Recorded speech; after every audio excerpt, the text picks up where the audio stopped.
Maya Morrison was just a waitress trying to make it through another day in D.C. But today, she became the most dangerous person in the city's underground. She didn't know if he'd believe her. But Ji-ho Sok, the Korean Mafia boss, feared by half of the East Coast, needed to know the truth. His fiancée, Era Nari, she had betrayed him, and the people coming for him were already on their way.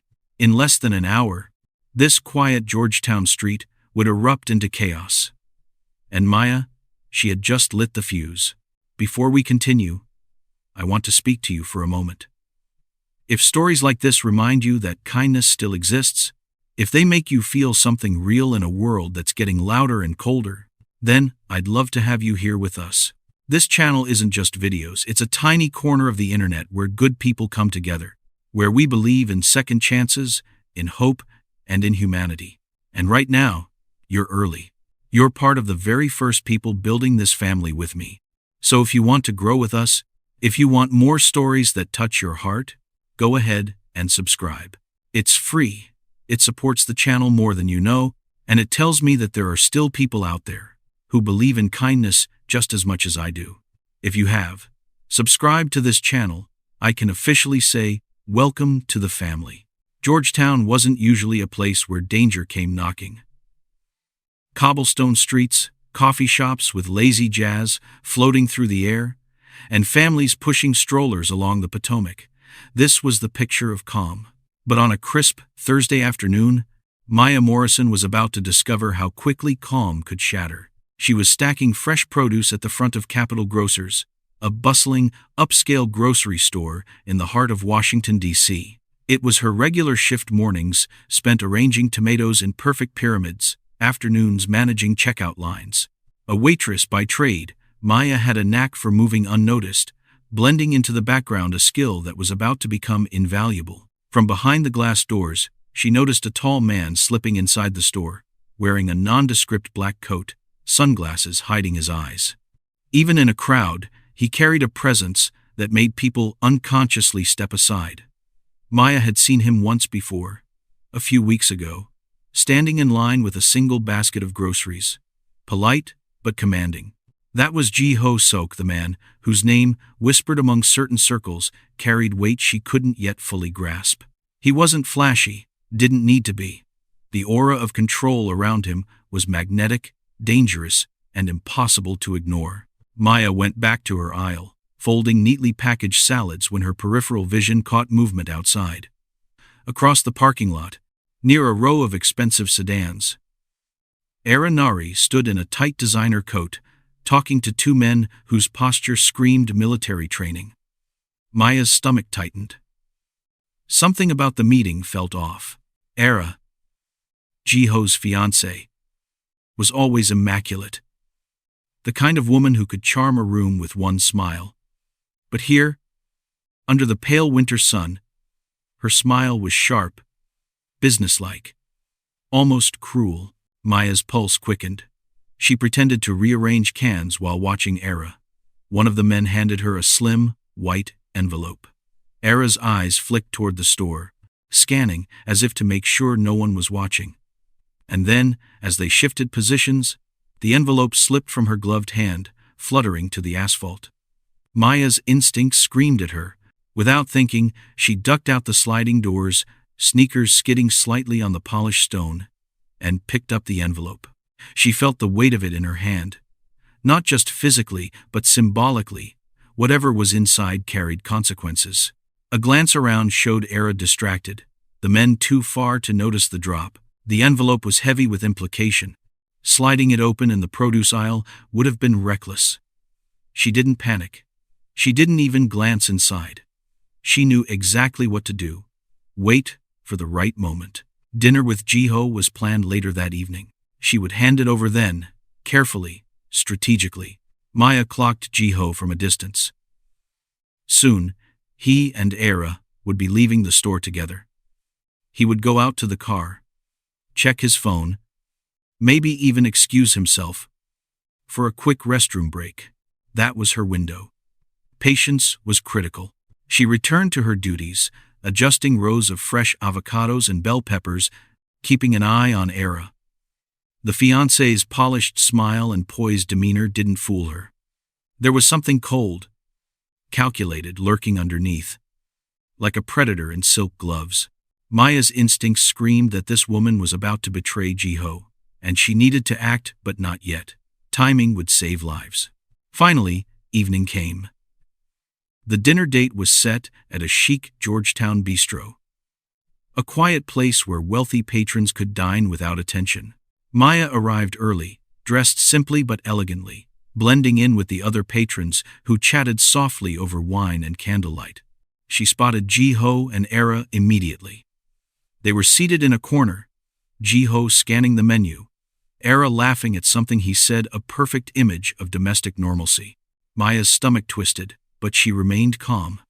She had already studied Jiho's patterns, knew when he would step away, and soon enough, the moment arrived.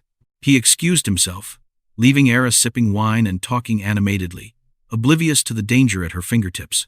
Maya moved smoothly, sliding into the empty chair across from Era without hesitation. She placed the envelope in front of Jiho, who looked at it curiously, then glanced around for her. His eyes met hers, a flicker of recognition and warning passing between them. "Open it," she said softly. "Now." Jiho's fingers brushed hers as he lifted the envelope, pulling the contents out. Maps, schedules, and documents detailing his properties, movements, and assets spilled across the table. Her instincts had been right. Era had planned to sell him out, and whoever was behind it had already been positioned to strike. Jiho's expression didn't change at first. Calm. Controlled. The way a predator assesses prey. But Maya caught the tight line of his jaw, the slight narrowing of his eyes. This wasn't a mistake, this was a full-blown betrayal. Era laughed across the table, tilting her head as though sensing nothing. Maya's chest tightened. That smile was dangerous. It belonged to someone who could manipulate, deceive, and, if necessary, kill without hesitation. Jiho leaned back slightly, keeping his composure, but the tension was electric. He knew the risk now, and he knew who had delivered the warning. He didn't speak immediately. He didn't need to. Maya's calm confidence said more than words ever could. Outside the window, the city hummed with oblivious life. But inside that small, elegant bistro, a war had just begun. Maya slipped back into the shadows, allowing Jiho to process the information without revealing her involvement to Era. She stayed composed, blending with the waitstaff clearing plates nearby, her pulse steady but her mind racing. She knew the night was only beginning. The assassins would move soon, and the next steps would determine who survived. As Jiho finished examining the envelope, he looked at her, his gaze sharp and deliberate. No words were exchanged, but she understood perfectly. She had crossed a threshold. She was no longer just a waitress. She was a participant in a game where one wrong move could mean death. And the storm, the one that would change everything, was gathering just beyond the window. Jiho returned to the table with the same steady presence he always carried, calm, composed, impossible to read. Era sat across from him in a sleek black dress, smiling like she had the world exactly where she wanted it. Her wine glass caught the warm glow of the bistro lights, reflecting a woman who looked like elegance itself. "Everything all right?" Era asked, tilting her head with rehearsed sweetness. Jiho nodded. "Just stepped out for a moment." He lowered himself into his chair, fingers brushing against the inside of his jacket where the envelope Maya had given him now rested. He didn't speak of it. He didn't ask questions. He didn't betray even an ounce of suspicion. Not yet. Maya moved quietly along the wall. Her posture relaxed. Her expression neutral, but her eyes were watching everything. She saw the way Era's fingers tapped her wine glass twice nervously. She saw the way Era kept checking her phone screen, even when it didn't light up. She saw the tension under her smile. Then Maya saw something else. Her gaze drifted past the glass walls of the bistro, toward the street outside. A black van pulled up across the road. No headlights, no logo, no plates. Her stomach dropped. The passenger door opened. A man stepped out, broad shoulders, clean cut, walking with the confidence of someone who had done this many times before. His hand hovered near his jacket. Another followed. Then a third. They were here. Maya didn't panic. She walked toward Jiho's table, appearing to refill a wineglass, and leaned in just slightly enough for him to hear, not enough for Era to notice. Her voice barely moved the air. Don't react. They're here. Jiho didn't move, didn't blink. His hand remained on his napkin, calm as still water. Era continued sipping her drink, oblivious, or pretending to be. Maya stepped back, pivoting toward the host's stand as the first man entered the restaurant. He didn't sit. He didn't speak. He scanned the room with eyes that cataloged exits, corners, and targets with military precision. The second man followed. The third stayed outside by the door. The assassin closest to the window spoke lowly into his collar mic. His eyes locked onto Jiho's table. Maya needed a distraction. Now, she walked past a busboy carrying a tray of dishes, and accidentally bumped into him. Crash. Plates shattered across the floor, exploding into a thunderous echo that sent every head turning. Except the assassins, because they had already found their target. One reached into his jacket. Maya yelled loudly, perfectly on cue. Sorry. I'm so sorry. The moment eyes turned to her chaos, the first assassin pulled his silenced weapon. A single puff. A wine bottle behind Jiho exploded, spraying dark red liquid across the white tablecloth. Screams erupted. Era shrieked and dropped to the floor, hiding under the table with the other diners. She blended into the panic effortlessly. Maya ducked behind the host's stand as another suppressed shot cracked through the air. The assassin near the door advanced, moving with deadly focus toward Jiho's table. Jiho slid out of his seat and moved behind a support column, hidden from direct view. His expression was stone. Not fear. Not confusion. Calculation. Maya spotted him and pointed sharply toward the kitchen. He darted left low and fast. Era crawled under a table, clutching her purse, shaking, looking like any terrified woman in danger. Only Maya noticed the brief moment, half a second, where Era's shaking stopped and her expression hardened into something cold, controlled, satisfied. Then she masked it again. Maya didn't have time to process it. Another shot flew past her shoulder, embedding into the wall. Kitchen, Maya shouted to Jiho as she sprinted. He nodded once. They ran fast, coordinated, instinctively, in sync, as if they had planned this escape together. They burst through the swinging doors into the kitchen. Steam, shouting chefs, clattering pans, chaos everywhere. Maya pointed to the emergency exit in the back hallway. Jiho didn't hesitate. They pushed through the metal door into the cold night air. The narrow service alley behind the restaurant was dim, lined with dumpsters and leaking pipes. Maya glanced behind them. The assassins were already shoving through the kitchen doors. Move, she yelled. Jiho sprinted down the alley, Maya right beside him. They reached a black SUV, one of Jiho's always stationed vehicles. He unlocked it with a quick tap. Get in. Maya didn't question it. They jumped in. Bullets followed. One hit the dumpster. Another ricocheted off the brick wall. A third grazed the SUV's rear bumper. Tires screeched as Jiho pulled out onto the main road, weaving through late-night traffic. A black van shot out from behind the restaurant, headlights snapping on. They're tailing us, Maya said, breathless but steady. Jiho's eyes flicked to the mirror. Of course they are. He accelerated fast, clean, razor precise. The van gained. Maya braced herself against the seat as the SUV shot through a red light, horns blaring, cars swerving. The assassins pushed harder. Jiho turned sharply onto a side street, tires skidding. The van tried to follow but clipped a parked car, buying them precious seconds. Jiho hit the freeway ramp fast. The city lights blurred behind them. The black van was gone. For now, Maya finally exhaled. That was too close. Jiho's grip on the wheel tightened. Whoever they are, they knew exactly where I would be tonight. Maya didn't say a word. She didn't have to. He pressed harder on the gas, heading toward the only place he could regroup, think, and prepare for whatever came next. His penthouse, a fortress of security, a place where he could finally read the envelope again, a place where the truth would begin to unravel.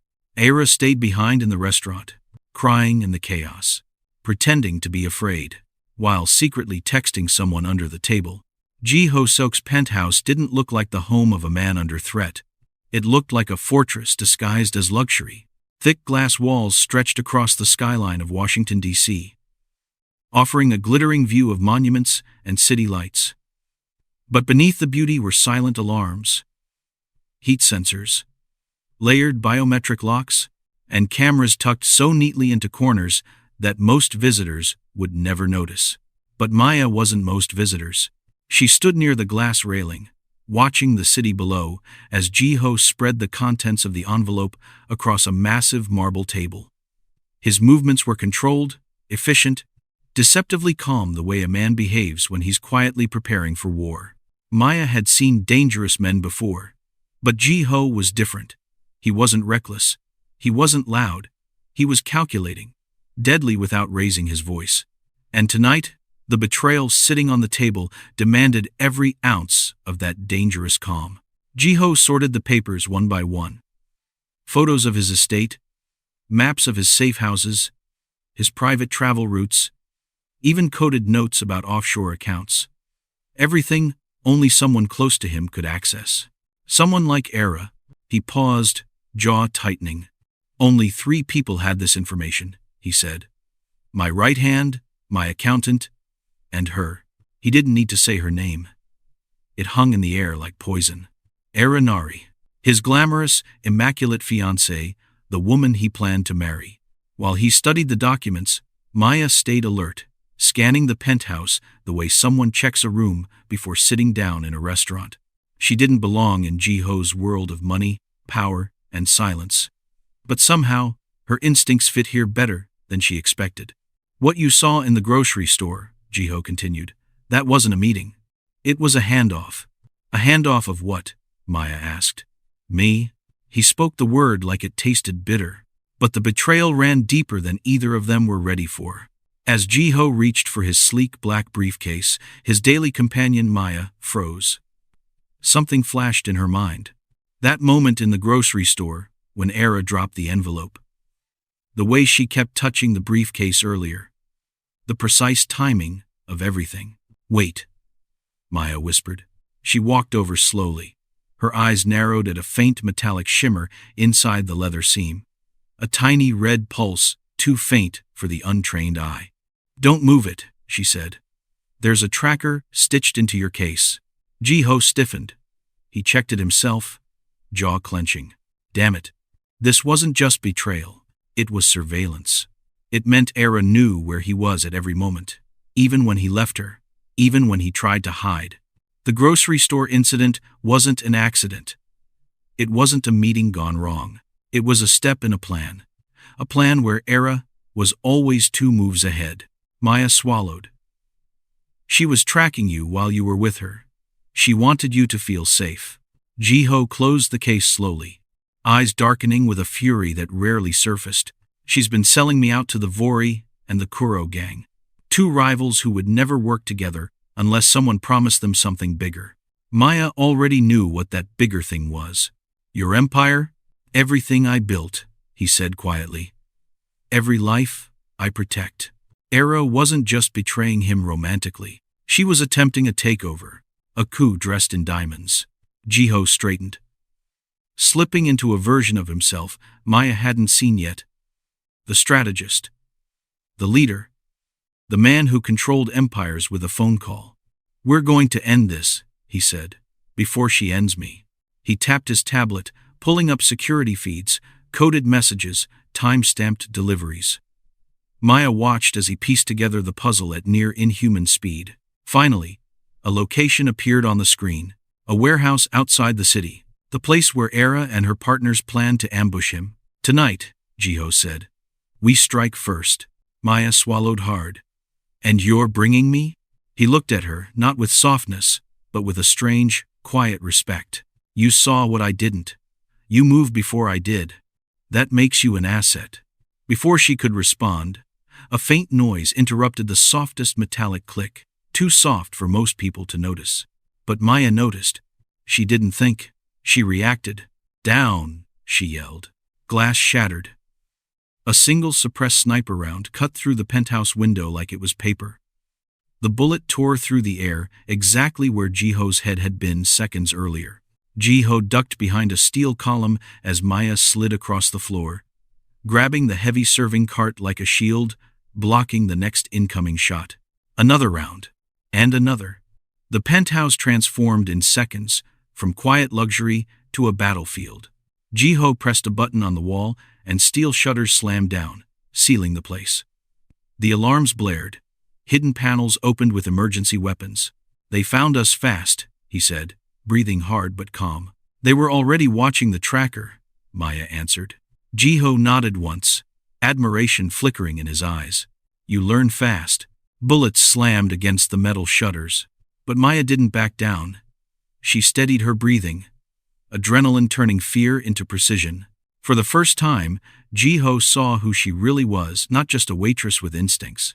Someone who didn't run when chaos erupted.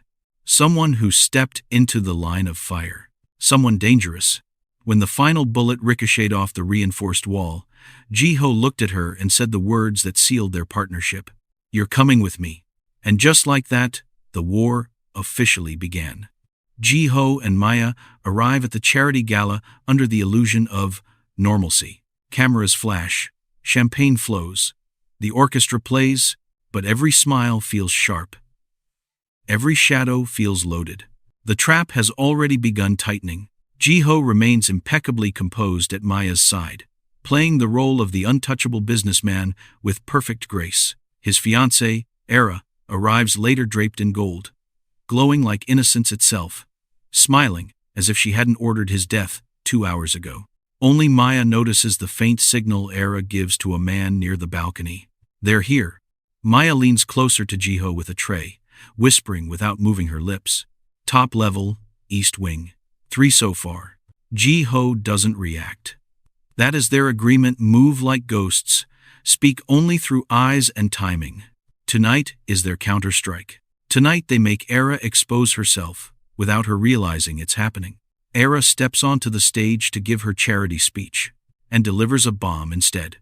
She accuses one of Jiho's trusted lieutenants, Min Jae, of being his mole, claiming she intercepted messages, proving he's been selling information to Maya and an unknown woman. Gasps ripple across the room. Jiho's men tighten around him.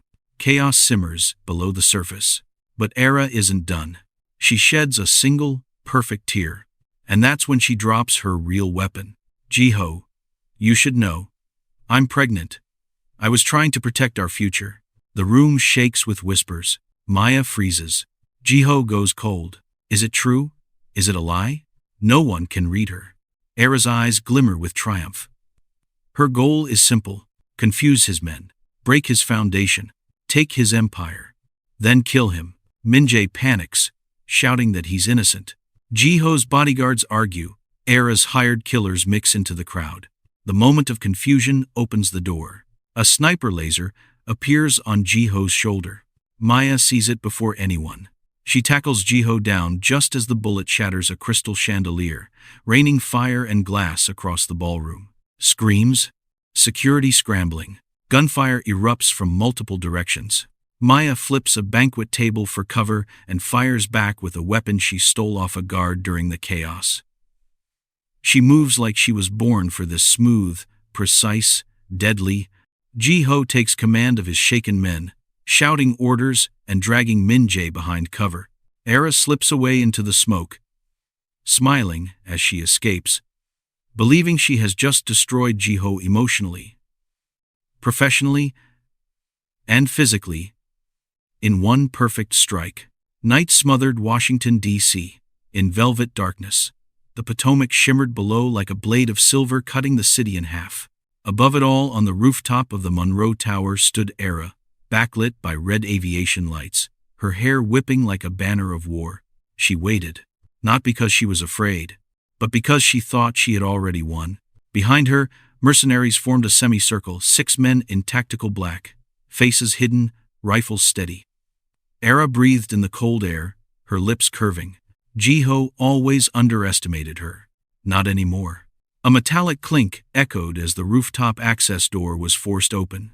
Maya emerged first, silent, lethal, eyes glowing with the sharpness of someone who had danced with death one too many times tonight.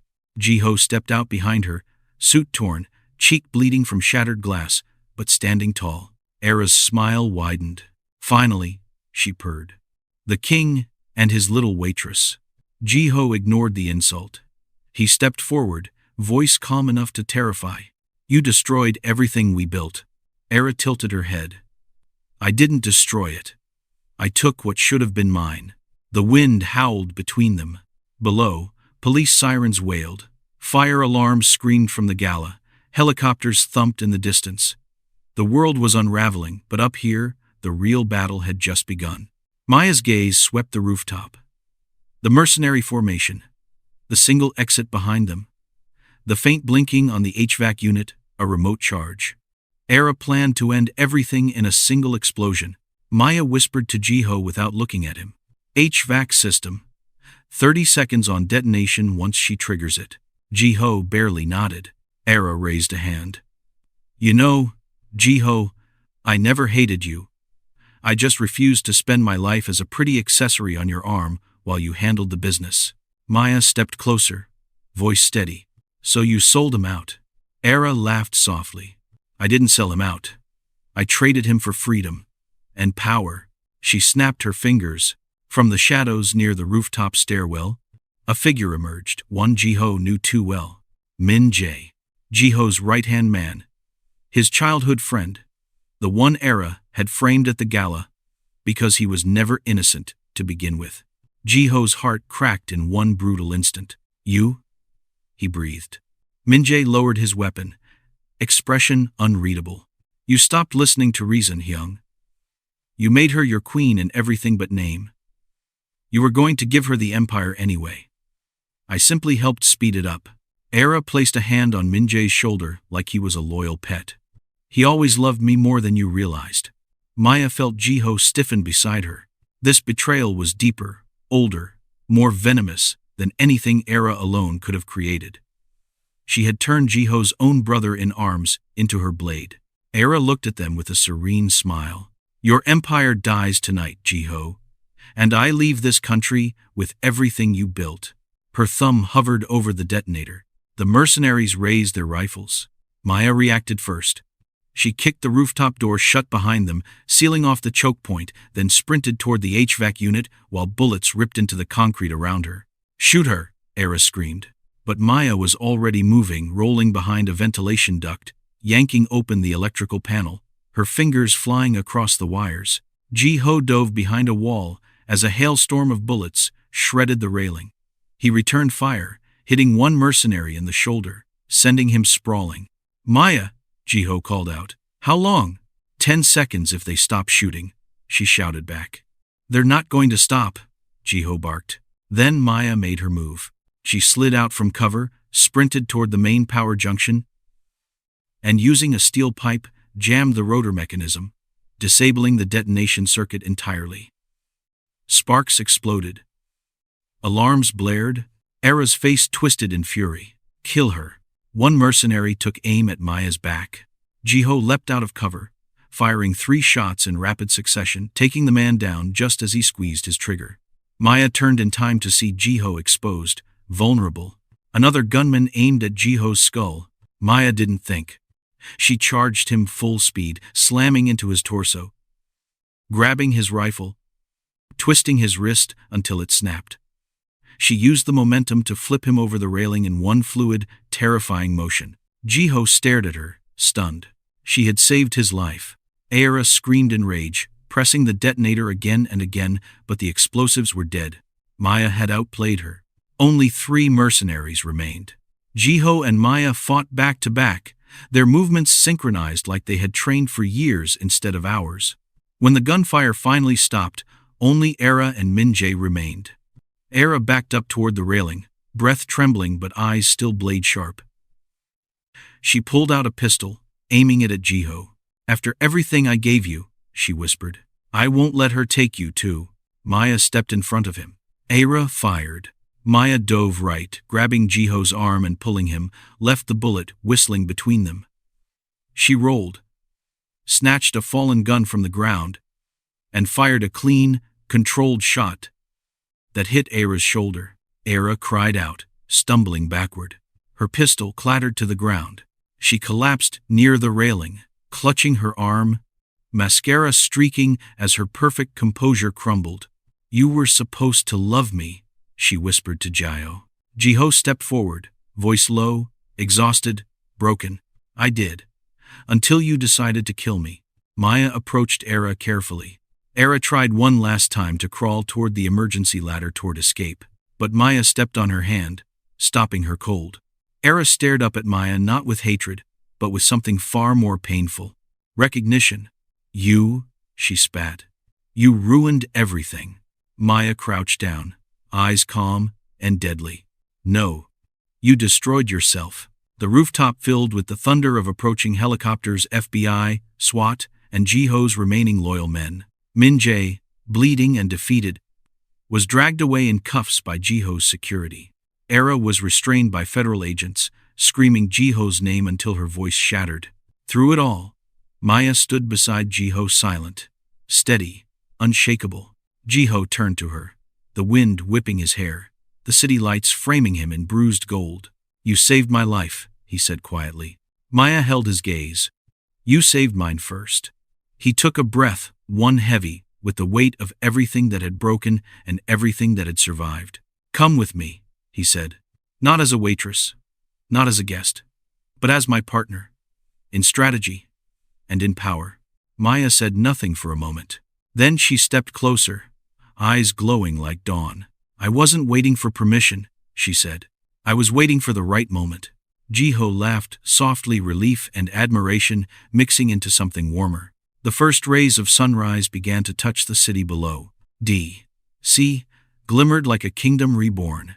Beside Jiho, Maya stood tall, no longer in the shadows, but at his side, the new queen of his empire, and as dawn broke over the Potomac, it felt like the beginning of a new rule, one built not on deceit, but on shared fire, loyalty, and the storm they survived together.